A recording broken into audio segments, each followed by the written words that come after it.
Baik. Qala musannif rahimahullah, setiap tumbuh-tumbuhan yang diharamkan Islam daripada memakannya adalah hukumnya haram, ataupun yang tidak diketahui penggunaannya selain mendatangkan bahaya kepada diri.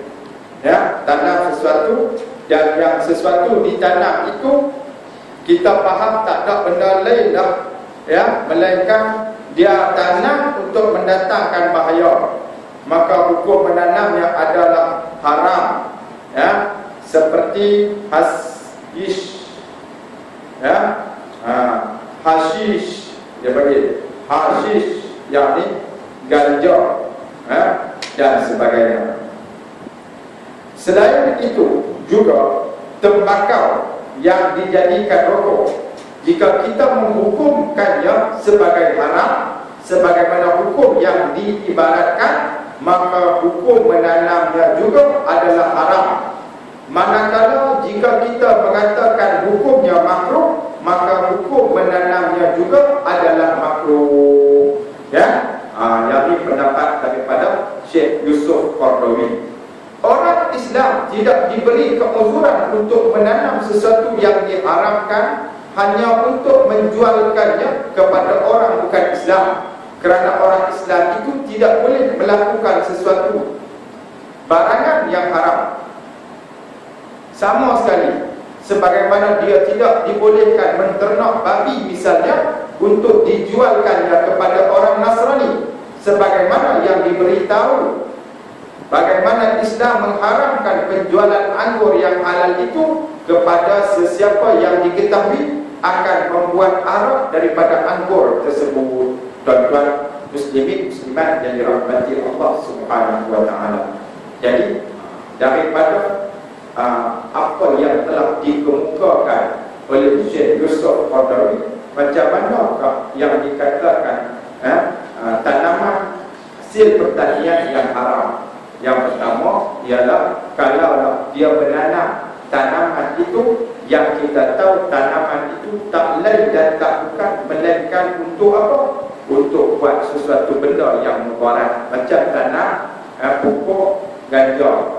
Tak ada lain dah melainkan ganja itu digunakan untuk memabukkan, menghilangkan akal orang, maka dianya adalah sesuatu yang haram. Tuan-tuan muslimin muslimat yang dirahmati Allah Subhanahu wa taala. Begitu juga tembakau, di sini dia bagi pengecualian. Kalau orang yang berpegang dengan pendapat menghukumnya sebagai haram, maka hukum menanam tembakau itu juga adalah haram. Maka manakala jika mengatakan hukumnya makruh, maka hukum menanamnya juga adalah makruh. Orang tanya, saya kalau ketuk macam mana? Kan? Baik. Di akhir daripada perbahasan tadi dia kata macam mana? Dia kata dalam Islam tidak diberi keuzuran untuk menanam sesuatu yang diharamkan. Makna kata tidak ada sesuatu alasan yang membolehkan kita tanam satu benda yang haram.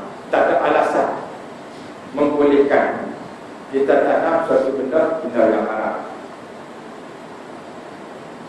Tapi kalau kita tanam benda tu asal dia halal, macam mana seseorang menanam anggur dan dia jual anggur dia tu untuk orang yang buat arak. Tanam anggur halal, tapi menjual anggur itu untuk dijadikan arak hukumnya adalah haram. Kita ambil daripada itu tanam pokok itu. Pokok itu asalnya bukan untuk buat benda yang memabukkan. Dia tanam sebab apa? Sebab dia memang ada biji manis, ataupun dia tanam untuk dijadikan ubat biji manis kan? Atau orang lain moh dia biji manis, dia tanam untuk moh dia. Atau orang lain ada di balik dia tanam untuk orang yang ada penyakit tu, yang dikatakan dia boleh jadi ubat untuk si mana tak apa. Tapi bila dia tanam, asal tanam tu boleh, kemudian tujuan dia tanam tu, dia nak ambil daun tu untuk dia campur dengan ubat nyamuk jadi cikaru. Gelap macam biasa kan. Orang panggil apa? Cikaru. Buat cikaru, kemudian bila kena tu mata putih kan, mata hitam tak ada dah kan. Mana kata apa? Memabukkan. Tujuan dia untuk buat suatu benda, satu hasil, dan hasil yang dibuat daripada daun tadi untuk memabukkan orang, mengkhayalkan orang. Hukumnya adalah haram. Tuan-tuan muslimin muslimat azan ya Allah wa iyyakum. Jadi fahamlah kita bagaimana Syekh Yusuf Qaradawi memberi penjelasan yang clear, penjelasan yang jelas kepada kita. Bagaimana menanam anggur asal dia halal, tak ada masalah, tapi dia jual untuk buat maka hukum dia jual tu, hukum dia jual tu jadi haram. Hukum tanam tu tak ada masalah. Bila yang masalah dia jual, ambil daun-daun tadi kan, daun-daun betul tadi, daun biak tadi, campur berkuih, campur ubat nyamuk, ada yang campur dengan ubat batu kan. Ada lagi campuran apa atau lagi lah ni, apa kata ubat apa atau bubuh lagi, bubuh lah tu apa kata kalau kena tu kan, kalau kena tu, kalau dia khayal tu tepi pantai dia boleh buka baju kan, boleh terjun berguling tu dia jatuh bapak cikaru kan. Boleh jadi sampai teratur. Tuan-tuan muslimin muslimat dirahmati Allah, dia jual, dia tanam tu kalau untuk tujuan perubatan tidak masalah. Tapi kalau tanam dengan niat dia nak jual untuk buat benda yang diharamkan, memabukkan, maka hukumnya adalah haram. Wallahu a'lam. Kemudian macam mana hukum menumbuhkan industri perusahaan dan juga kerja-kerja yang lain. Jadi tuan-tuan muslimin muslimat yang dirahmati Allah Subhanahu wa taala, penjelasan ataupun perbahasan dia panjang berkaitan dengan industri ini,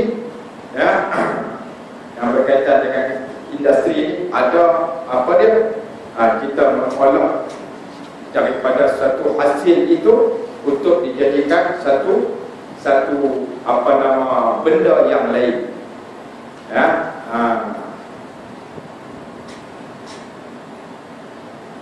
Kalau benda yang dihasilkan itu halal, jadi mudah kita faham hukumnya adalah halal industri tersebut.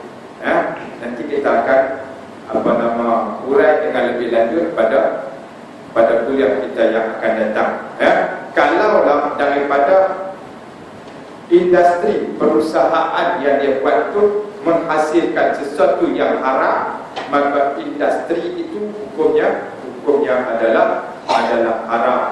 Kemudian macam mana pula kalaulah dia bercampur antara halal dengan haram.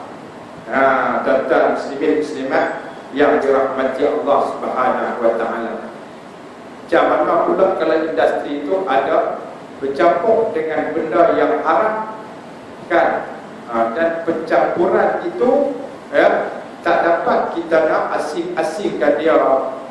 Apakah kita nak guna kaedah iza istama'al halal wal haram walibal haram, bila bercampur halal dengan haram maka hukum dia jadi haram. Bila campur halal dengan haram jadi haram. Tapi macam mana yang kita kata sampai boleh kita hukum dia sebagai haram? Tuan-tuan muslimin muslimat yang dirahmati Allah Subhanahu wa taala, maka insya-Allah tuan-tuan muslimin muslimat yang dirahmati Allah, kita akan tengok penjelasan lebih lanjut berkaitan dengan perkara ini dalam kuliah kita yang akan datang. Ya. Jadi tuan-tuan muslimin muslimat yang dirahmati Allah Subhanahu wa taala, sampai kepada macam mana kalau apa industri ataupun bekerja dengan tarian dan seni budaya, dia ada juga dalam ya, hukum buat batu macam mana pula ya. Jadi tuan-tuan muslimin muslimat yang dirahmati Allah Subhanahu wa taala, apa yang paling utama bagi kita tuan-tuan ialah kita membina keluarga kita dengan iklim dini dan bagi iklim agama. Ya, kita wujudkan bi'ah Islamiah dalam keluarga kita. Ya, kita membina keluarga kita. Kalau kita tengok anak kita ni, kita boleh didik dia sampai boleh menjadi pakar dalam bidang perubatan. Jangan kita hanya tumpu bidang perubatan semata-mata tanpa kita tanam pada dia bi'ah Islamiah, iklim dini pada dia, yang iklim agama pada dia, faham agama pada dia, faham agama pada dia. Ya, biarlah dia jadi doktor perubatan yang macam mana? Doktor perubatan yang berpegang kepada agama, yang tidak tinggal syariat Allah Subhanahu wa taala. Ya, sekarang ni memang banyak diteroka ya, dalam masalah fiqh perubatan. Diteroka. Kalau dulu kita tengok jarang-jarang sangat kita dengar tuan-tuan. Kalau kita pergi hospital sekarang ni pun dia ada flyers tentang bagaimana cara melaksanakan solat ketika sakit. Macam mana nak solat secara berbaring, macam mana nak mengerjakan solat ketika tak boleh berdiri, duduk. Ya, tuan-tuan, kita sakit je tak boleh sembahyang. Nak dia sembahyang macam mana? Kaki berbalut. Pergi mengaji tak? Tak lah, kalau pergi mengaji pun kaki berbalut, nak buat ke mana sembahyang? Tu lah kita kena pergi mengaji. Tak lah, dia kata kalau pergi mengaji pun kali kaki berbalut, duduk asal kaki balut, kaki pula ambil balut kali dengan dia kan? Pergi mengaji. Baru kita tahu kaki berbalut macam mana cara kita nak wudu, macam mana kita nak bersuci supaya kita dapat sembahyang tetap dalam keadaan kita solat, tak tinggal solat. Tuan-tuan muslimin muslimat yang dirahmati Allah Subhanahu wa taala. Kemudian sekarang ni juga ada berkaitan dengan pendermaan organ. Kan, pendermaan organ macam mana dari segi hukum fiqh. Kan, kemudian pindah darah tu kanlah benda najis, darah benda najis. Kan, macam mana pindah darah, apa hukum dia dibahas dah. Sekarang ni banyak dah benda-benda ni dibahas. Kita biar tuan-tuan muslimin muslimat, kalau ada daripada Taman Celestia ni tuan-tuan, anak-anak yang bijak ya, yang boleh sampai tahap jadi doktor pakar dalam bidang perubatan, biar dia tahu juga hal-hal yang berkaitan dengan agama, boleh bergaul, boleh bercampur dengan orang-orang agama, dia boleh kemukakan kepada orang-orang ya, orang-orang agama, kepada mufti-mufti ya, macam mana prosedur dia. Kalau nak tahu tuan-tuan, kalau tanya kepada saya berkaitan yang benda yang kita tak tahu, menggunakan orang kata apa, ubat yang ada, yang ambil daripada bagi untuk mencairkan darah orang. Macam mana hukum dia, kita kena tahu juga benda-benda yang berkaitan dengan hal yang tersebut daripada pakar perubatan, baru boleh nak bagi hukum macam mana.